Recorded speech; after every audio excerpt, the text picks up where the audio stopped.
So in the first Cars movie, we see Mack drive past this truck stop, and there are a ton of trucks there, and they're just chilling, and Mack's going about his business, he's yawning about, and all I can think about now as an avid collector is the die-cast release potential. I mean, it's off the charts in this scene. There are a ton, like I said, a ton of haulers. I mean, literally, they weigh a lot of tons together, and Mattel only released 3 of them: Ben Crankleshaft, Oliver Lightload, and Chet Boxkaar. And it really makes me sad because they would have been amazing. I mean, look at them. They have all mostly unique trailer designs, unique semi-cabs. Dang, the movie's been out for 14 years and we only have 3. Very, very saddening. But today, welcome back to Throwback Thursday. We're going to celebrate Mr. Ben Crankleshaft, as you can see in this episode, episode 6. And I'm super excited to get right into it. But to preface, of course, on the last episode, episode 5 of Race Damaged Mood Springs, which if you missed, I'll link it in the description below, along with the card suggestion pop-up in the top right-hand corner there.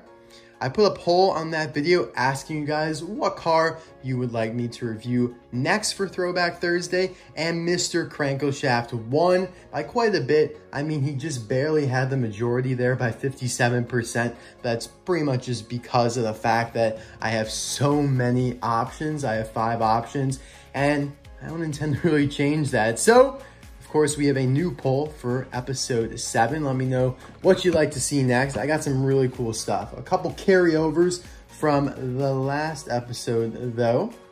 Those being the circus cars, of course.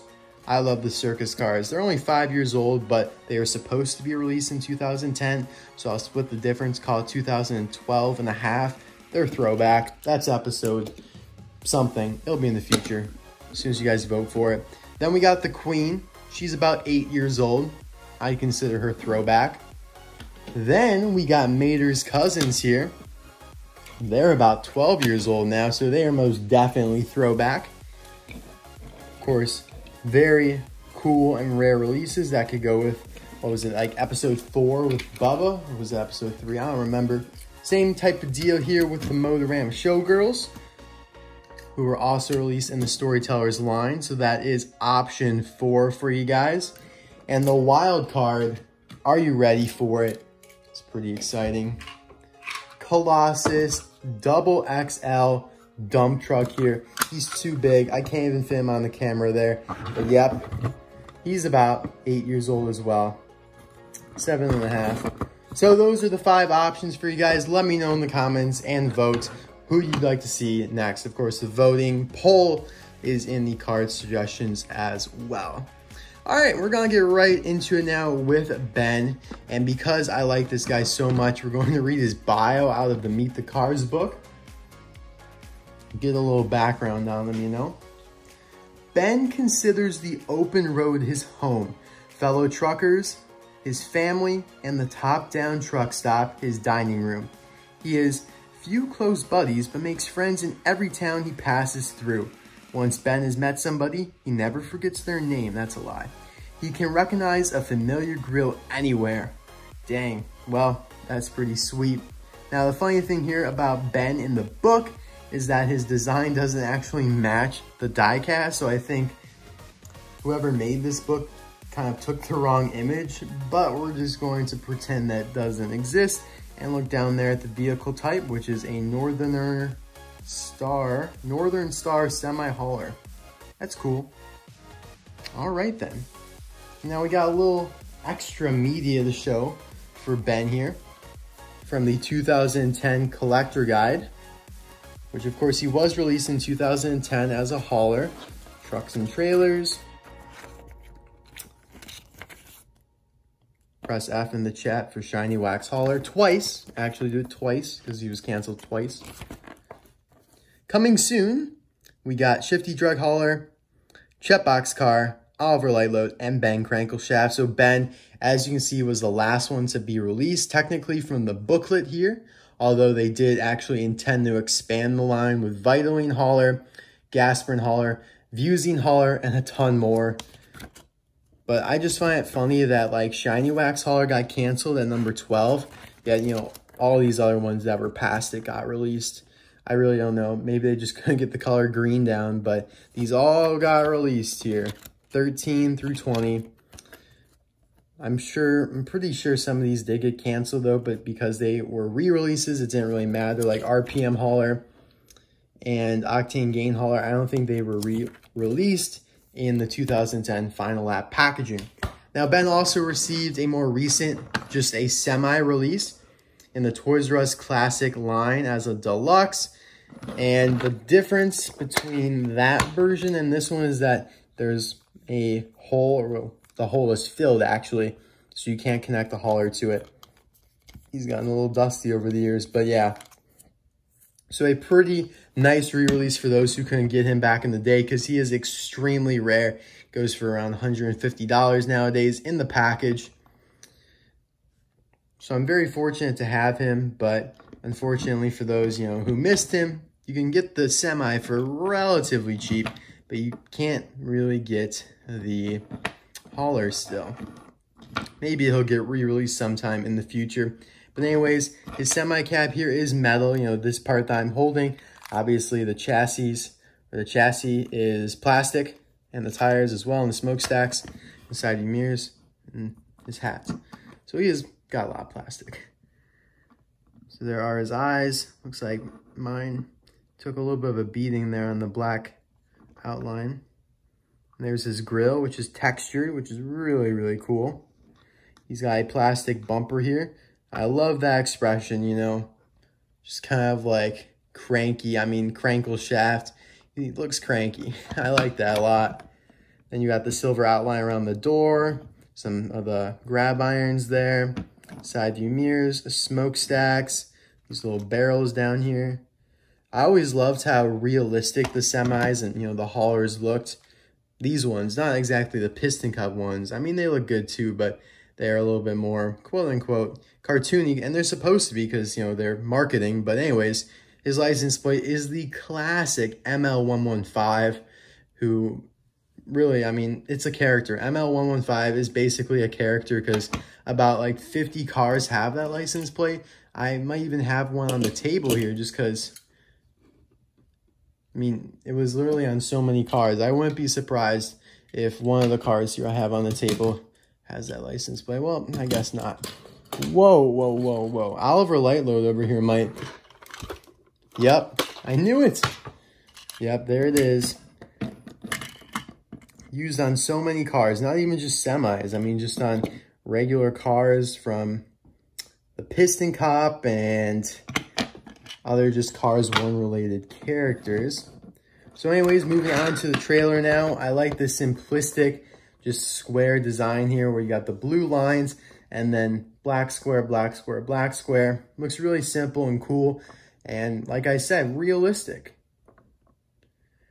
I also love the detailing up here in the corner. Trailer number 2299874456 KZPU 56OZ, which makes me think 56 ounces, but I don't know what that would correspond to.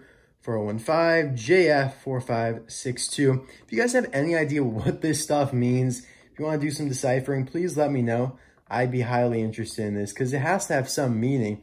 Or maybe it's just, you know, Joe Schmo in the Mattel office being like, all right, I'm going to put my birthday, I'm going to put my son's birthday, I'm going to put my daughter's birthday on here. Like, honestly, it could be like, all right, February 2nd, September 9th, August 7th, April 5th.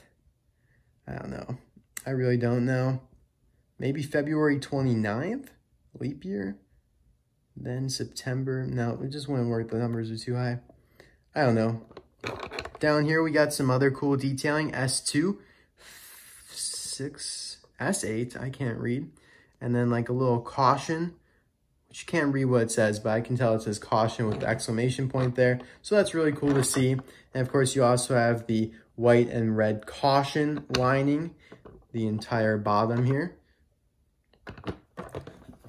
Now, of course, this is all plastic again, just to clarify.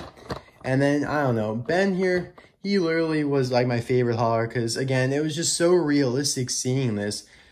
I don't know, as a kid, I feel like I drove a lot. Well, I was in the car a lot. So I saw a lot of trucks on the highway. And when I saw him get released, I was like, hey, I've seen that before. So it was just really neat for me as a kid. I remember getting him for Christmas, I believe, in 2011.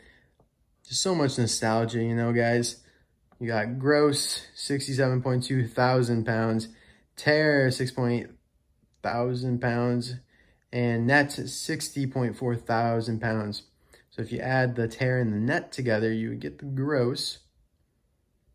But again, I don't know what those really mean. I'm sure trucking people would know. Then you have US dot, a number. I don't need to really read these numbers out. The VIN number and then the truck number. Caution, load properly. You have the S to S8 again. Another caution. Caution, heavy door now. 29 high. So that probably means like the height. You know, we can go in the tunnels at like a maximum height of 29.9 feet. Or 29 feet and 9 inches. I don't really know. It's not that clear there. And that does seem a little high to me. So again, not really sure. And then you have caution, wide right turns, which is, again, you know, that's literally on like all trucks like this. So it's like, you know, just like real life. Really cool to see it translated to the diecast here. And you have ML115, again, more red and white caution tape, taillights. And so you can see this plastic, or all these plastic pieces, you know, that are not painted, but they're, you know, raised off of the plastic for the doors, which just looks really cool. On the roof here, he just looks dirty, which makes sense because all the smoke coming off the smokestacks drifts back here because of the wind, and it just makes it look all dirty. So that's another really cool detail. You can open this guy from the back. First up, you got a little support down here, like the piston cup haulers, but his is way bigger and actually supports it. And he's got a really interesting inside. Again, what I loved about these haulers, I call it like the Hauler 6, which doesn't really have a nice ring to it, but it consists of Ben, Oliver Lightload, Chet Boxkaar, Paul Valdez, Gil, and Jerry recycled batteries, all of which have unique interiors for the most part. Yeah, they pretty much do, except for like Paul Valdez and Gil, who open from the same way and are pretty much the same on the inside with different items. I'll show you guys that in a moment, but yeah, these were really in the height of collecting and just really are some phenomenal releases. Like, I just like how balanced it is too. Like when you have this open, that's touching the ground, so it's supported, and it's also touching the ground over here. So it just really feels sturdy. Really, really well done. So anyways, looking up here, you can see this ramp, which is operated by this lever here. So you can push it up by holding the lever down, and then it slowly, gradually falls back down. Super smooth, I love that. And taking a look on the inside here, you have a couple barrels. And I don't know what those things are on the left. They look like missiles, to be honest, but let's hope they're not. Probably just some fuel. Just whatever he's carrying. So we're gonna test it with, who we're gonna test it with? Lightning McQueen.